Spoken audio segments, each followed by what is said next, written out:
Pembangunan jalan ini harus segera dilakukan. Dari Anyer hingga Panarukan harus segera dilaksanakan.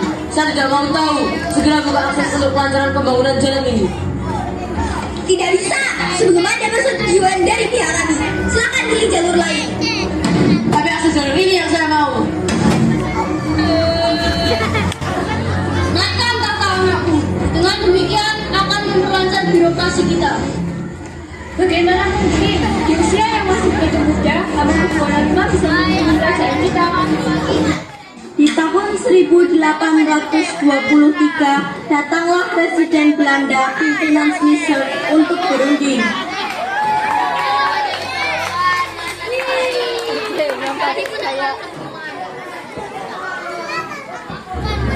Lebih baik saya gantikan sementara posisi anak Sri Sultan Hamengkubuwono. Setelah beliau tumbuh dewasa akan saya kembalikan. Dengan begitu kehidupan rakyat pasti terjamin. Baiklah, namun masih ada harapan dari keraton yang dapat menjadi pemimpin. Apalagi dia masih keturunan Pakualam. Mungkin tidak, saya sudah berbaik hati menerapkan tugas berat ini. Masih ada tolak.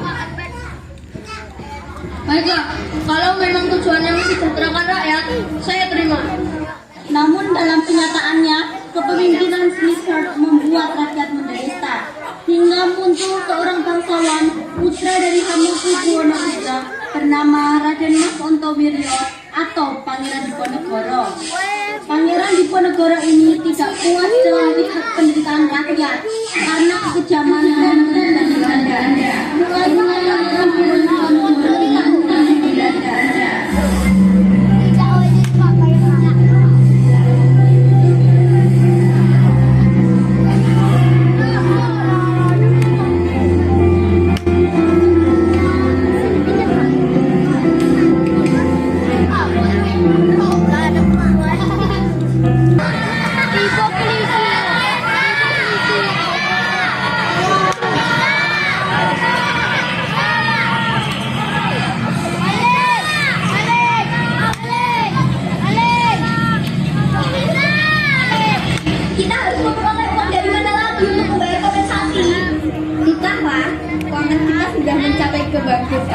Kita harus mencari siasat. Kalau begitu, kita manfaatkan saja Diponegoro. Dia memiliki banyak hubungan dengan sesama bangsawan. Baiklah, kita temui Diponegoro. Keraton menemui Pangeran Diponegoro untuk meminta bantuan. Pangeran, pihak Belanda bersedia mengurusi sewa tanah kita dengan membayar kompensasi sewa tanah. Mohon meminjamkan uang ke keraton. Baiklah, akan saya usahakan. Insya Allah terjadi. Kemarilah. Ada apa, Pangeran? Mengapa kalian bersedia bekerja sama dengan Belanda dengan memberikan kompensasi berupa penyewaan tanah? Dengan kami memberikan kompensasi tersebut, Belanda bersedia mengurusi semua tanah kita. Benar apa yang dikatakan Patih Darurejo. Pihak Belanda membantu kita, tapi ini juga menguntungkan bagi kita. Memang, apa saja keuntungan yang kalian dapat dari pihak Belanda? Banyak sekali, tetapi kami tidak bisa sebutkan satu persatu. Yang jelas, kami akan tetap bekerjasama dengan pihak Belanda. Kita putuskan hubungan dengan pihak keraton. Pangeran Diponegoro melakukan perlawanan. Saat proses pembangunan Jalan Anyer Panarukan, perlawanan Pangeran Diponegoro dikecam oleh pihak Belanda. Persetujuan dari Pangeran Diponegoro karena pemasangan patok tersebut akan melewati pekarangan milik Pangeran Diponegoro. Biarkan saja, I don't care. Ini demi kelancaran pembangunan. Pasukan, patah segera patah-patah itu.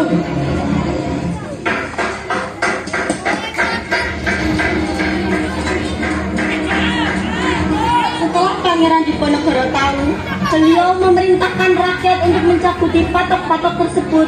Kemudian Patih Darurejo datang. Apa-apaan ini? Pasukan cabutkan patok-patok ini.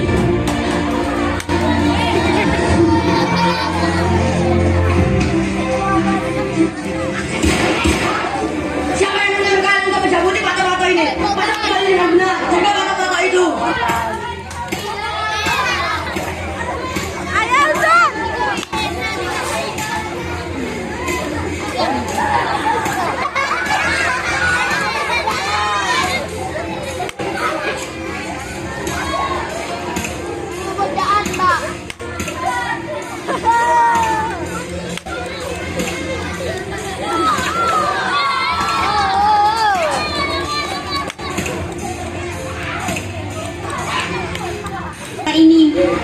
dulu sampai habis. Saya akan memikirkan gimana kita akan beruntung. Tetapi kami semakin sulit dari segi Belanda.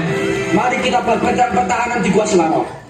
Kemudian, Pangeran Diponegoro menyusun siasat perang merencanakan untuk menyerang Keraton Yogyakarta dengan mengisolasi pasukan Belanda. Sebagai pemimpin, Pangeran Diponegoro didampingi oleh Pangeran Mangkubumi bernama Alibasa Sentot sebagai pengawas spiritual dalam perang ini. Sentot, sebaiknya kamu menyerang Belanda dari sisi bagian barat dan saya akan menyerang dari sisi bagian timur. Kita harus menyerang secara penuh semangat agar kita dapat memukul mundur Belanda. Sentot, kamu juga harus memukul mundur Belanda. Kalau tidak, pos-pos yang kita bangun di bagian barat akan dipenuhi oleh pihak Belanda. Akan kuusahakan dengan izin Allah kita dapat memenangi perang kali ini.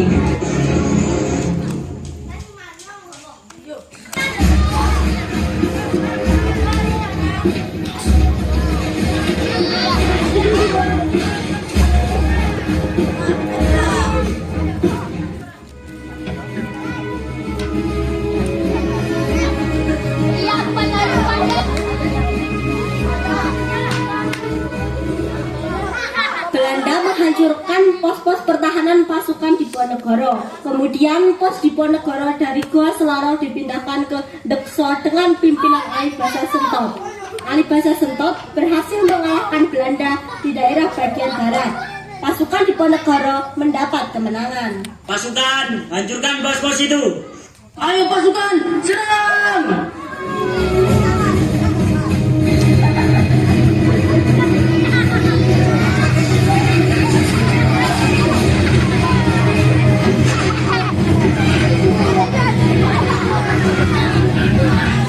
Pasukan Belanda marah karena tidak dapat menghadapi Pangeran Diponegoro. Bagaimana kalian ini menghadapi Diponegoro saja tidak becus? Kalau begini caranya, kita bisa habis dalam perang. Tapi kami Maret 1830, suasana di kediaman Residen Pak di tengah kota Magelang ramai. Pangeran Diponegoro beserta pengikutnya masih tak curiga dan tetap dalam niatan baik untuk bersilaturahmi mengingat saat itu sedang berlangsung perayaan Idul Fitri. Pangeran Diponegoro disambut ramah perwira dan pejabat Belanda. Dilanjutkan acara ramah tamah di dalam gedung Kadisidenan Kedung tersebut. Sampai suatu saat muncul dialog membahas kelanjutan nasib tanah Jawa dan sang pangeran sendiri. Sebaiknya Tuhan tidak usah kembali ke mata saya, tinggal di sini saja bersama saya.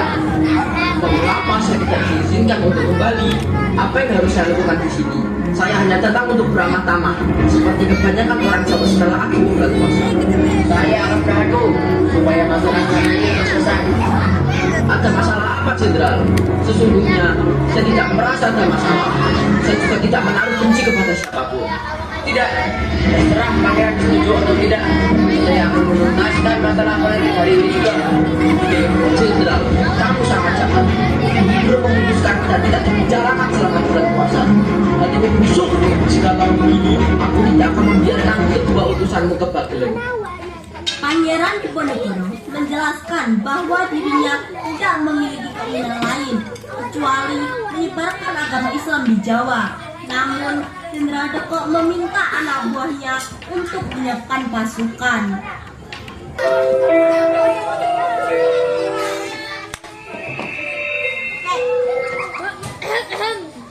Pangeran Diponegoro pun menghampiri beberapa pengikutnya.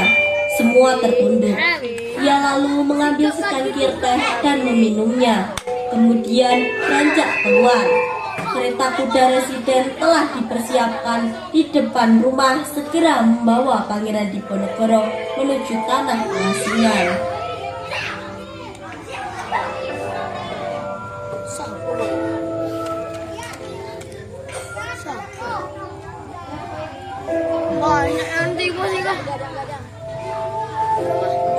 Akhirnya Pangeran Diponegoro dibawa menuju pelabuhan untuk diasingkan ke Sulawesi Selatan.